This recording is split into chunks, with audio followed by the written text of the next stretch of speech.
안녕하세요. 저는 클레오파트라와 남자들, 그들로 인해 뒤바뀐 이집트와 로마의 운명을 발표하게 된 리나카라고 합니다. 우선 목차를 보면 클레오파트라라고는 하지만 사실 우리가 잘 알고 있는 클레오파트라는 7세예요. 그녀의 일대기를 잠깐 소개하고 그녀가 지배했던 왕조, 프톨레마이오스 왕조의 역사, 클레오파트라가 집권하기 전 이집트의 상황을 살펴보고 이후 이집트와 로마의 운명이 어떻게 되었는지를 다루도록 하겠습니다. 네, 클레오파트라의 남자들, 불륜과 치정으로 얼룩진 전쟁 시작하겠습니다. 클레오파트라 7세, 이집트의 실질적 마지막 파라오라고 부릅니다. 그녀는 누구일까요? 일단 프톨레마이오스 왕조의 여왕입니다. 프톨레마이오스 왕조는 정확히 말하면 원래 이집트 사람은 아니었어요. 이 알렉산더 대왕이 마케도니아 왕조의 알렉산더 대왕이 이집트를 정복하고 그의 측근이었던 프톨레마이오스가 세운 왕조로 그 프톨레마이오스 1세 소테르의 후손입니다. 사실 이 프톨레마이오스 왕조는 이집트인과 잘 동화가 되지 않았어요. 자기들끼리 근친혼하고 코인의 그리스어를 주로 쓰고 또 토착 이집트인의 반란을 억압하는 등 이집트의 좀 적대적인 입장이었다면 이 클레오파트라는 프톨레마이오스 파라오 중 유일하게 이집트어를 구사할 수 있었습니다. 즉 이집트 친화적인 여왕이었던 거죠. 그리고 실제로 플루타르코스가 그녀를 빈너스에 빗대기 정도로 미인이었어요. 그래서 카이사르와 안토니우스를 유혹한 미녀 파문파탈이라고 불리기도 하죠. 그리고 로마와의 인연, 즉 하지만 클레오파트라가 외모도 외모지만 지성도 뛰어났어요. 이 뛰어난 지성으로 로마의 카이사르와 안토니우스의 마음을 사로잡은, 그리고 그들로 인해 엮이면서 이집트와 로마의 운명이 어떻게 뒤바뀌는지 살펴보겠습니다. 프톨레마이오스 왕조는 아까 말씀드렸듯이 그리스계 정복 가문이에요. 마케도니아의 그 알렉산더 대왕, 알렉산드로스 3세가 죽은 후 그의 측근이었던 프톨레마이오스가 다시 이 사람은 자신의 왕조를 꾸리길 바랬어요. 좀 더 이집트 안에 자신만의 세력을 갖추길 원했고 아예 프톨레마이오스 왕조를 세웠어요. 이 마케도니아 왕조에서 독립을 한 뒤, 그리고 헬레니즘 문화를 들이기 시작하면서 점점 이집트는 그리스화가 되기 시작했어요. 하지만 이 왕조가 한 300년간 유지가 되었는데 이 같은 그리스계 왕조, 이 마케도니아에서 독립한 셀레우코스 왕조와 계속 대립을 하고 또 이 그리스 문화에 반발한 이 토착 이집트인의 반란이라든가 또 지배층 간에 이게 공동 황제다 보니까 지배층들이 좀 싸웠어요. 이때 로마라는 외세의 개입으로 시작하면서 이 프톨레마이오스가 왕조가 몰락합니다. 그리고 이 클레오파트라 7세 역시 남동생인 프톨레마이오스 13세와 대립합니다. 물론 이때도 로마가 개입을 시작하죠. 프톨레마이오스 왕조의 역사를 잠깐 살펴보겠습니다. 아까 말씀드렸던 프톨레마이오스 1세 소테르 이후 프톨레마이오스 2세라는 파라오가 있었어요.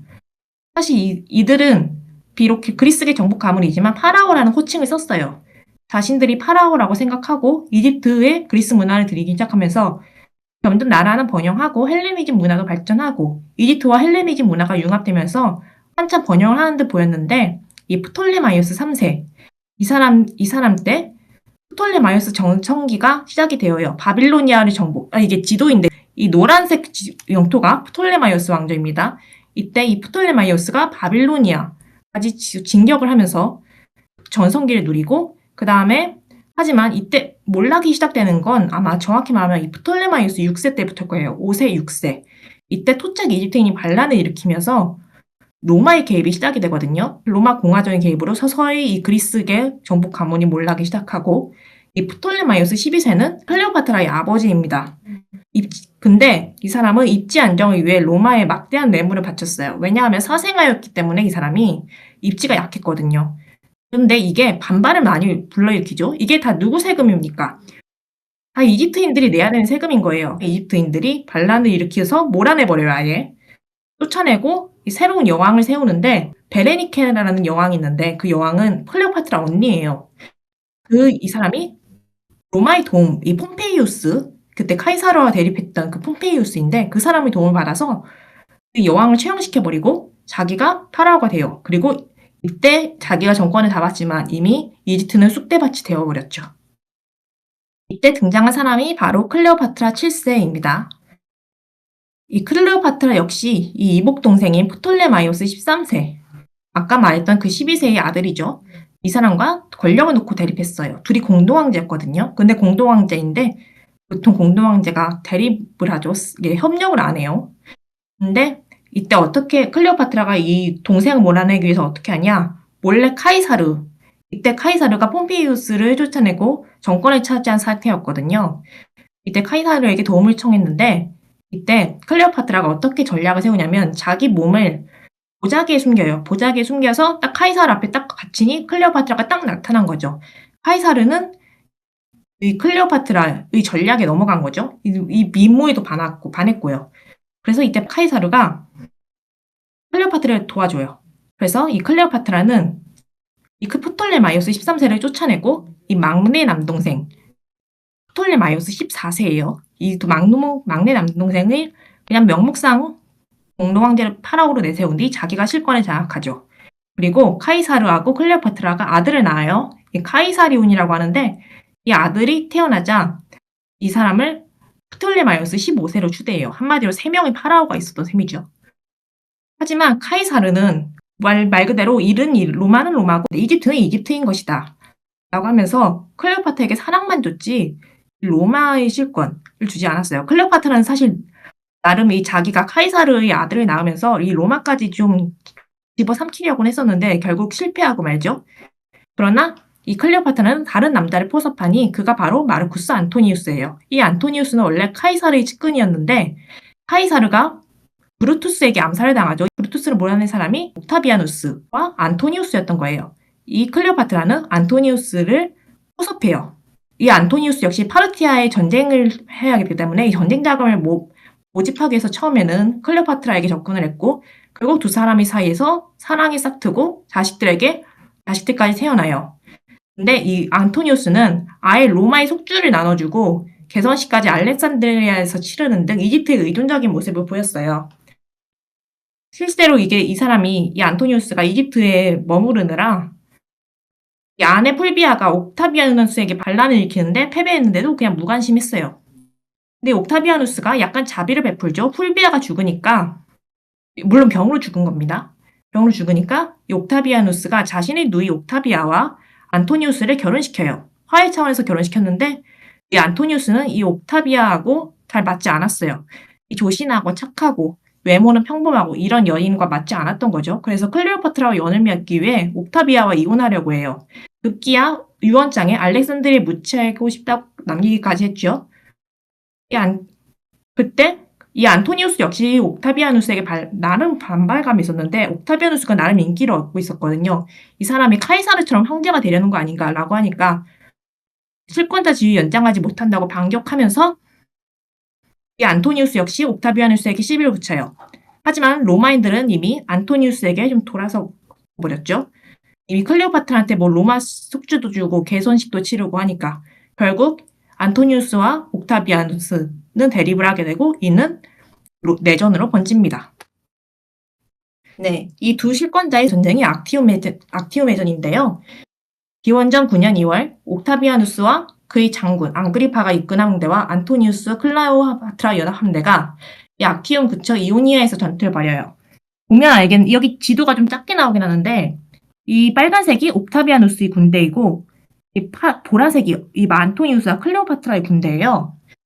처음에는 아그리파가 아드리아해를 가로질러서 군대로 옮겨요.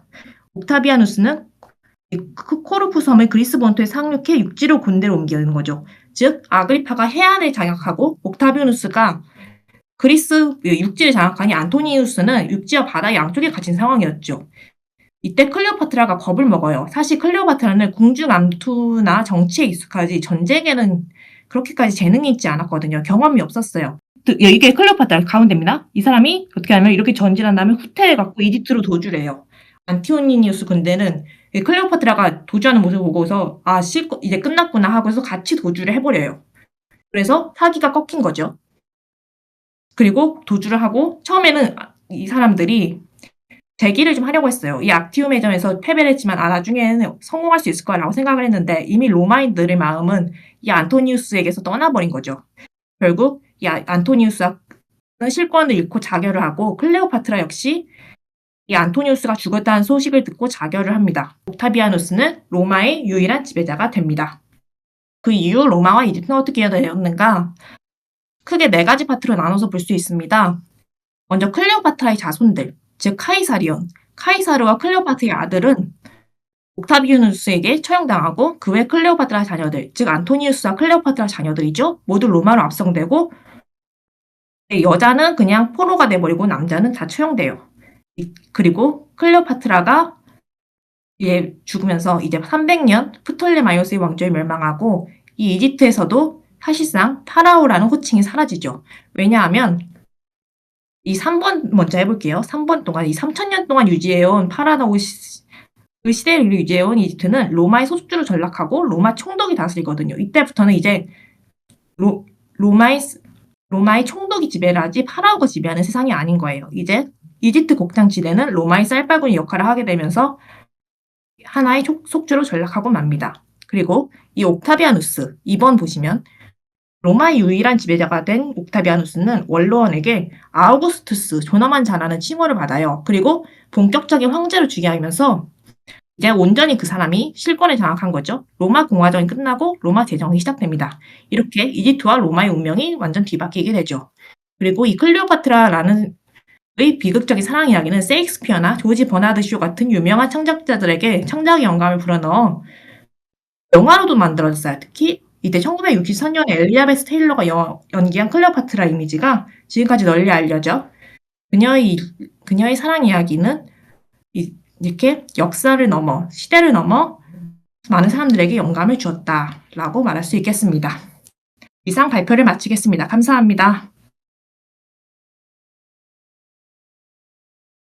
흑인 클레오파트라가 이게 넷플릭스에 나오면서 좀 논란이 됐었죠. 사실 클레오파트라는 흑인이 아니었을 거라고 저도 생각을 해요.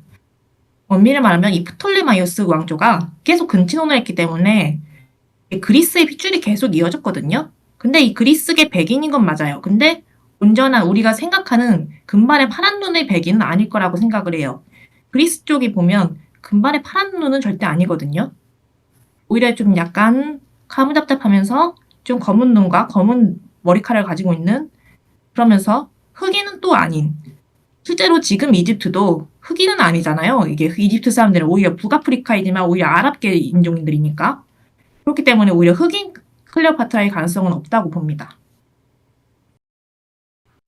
사실상 300년이 유지가 되었죠. 그러면서 점점 이집트하고 어느 정도 동화가 되지 않았을까 저는 생각을 하는데 왜냐하면 정복 왕조잖아요. 사실 청나라도 사실 처음에는 자기들이 정체성을 유지하면서 통치하다가 이게 마지막에 푸이 황제 때 접어들면 이게 만주원 거의 다 까먹고 거의 동화가 되어 있거든요. 사실 클레오파트라가 그리스 여성임에도 오히려 이집트어를 유창하게 할 수 있었다는 것은 어쩌면 그리스보다 이집트에 오히려 더 동화가 되었을 가능성도 저는 좀 있다고 봅니다. 저는 솔직히 회의적입니다. 이미 프톨레마이오스 13세 그 클레오파트라 아버지 때 이미 속국이 되어 있었거든요. 사실상의 로마의 속국이. 근데 사실 이집트가 쌀바구니 역할을 했다고 했잖아요. 어떻게 보면 로마인들 입장에서는 굉장히 탐나는 영토거든요. 그런 영토를 만약 클레오파트라가 중립을 유지했다면 적어도 어느 정도 유지는 될 수 있었다 치더라도 언젠간 속국이 되었을 것이다. 라고는 저는 생각을 합니다. 사실 클레오파트라가 파먼파탈 이미지로 알려져 있잖아요. 근데 이게 단순히 미모도 미모이지만 이 클레오파트라 입장에서는 이 망해가는 왕조를 살리려면 로마에 기댈 수밖에 없다. 그러면 실권자의 힘이 필요하지 않을까라는 정치적인 계산이 있었다고 저는 좀 생각을 합니다.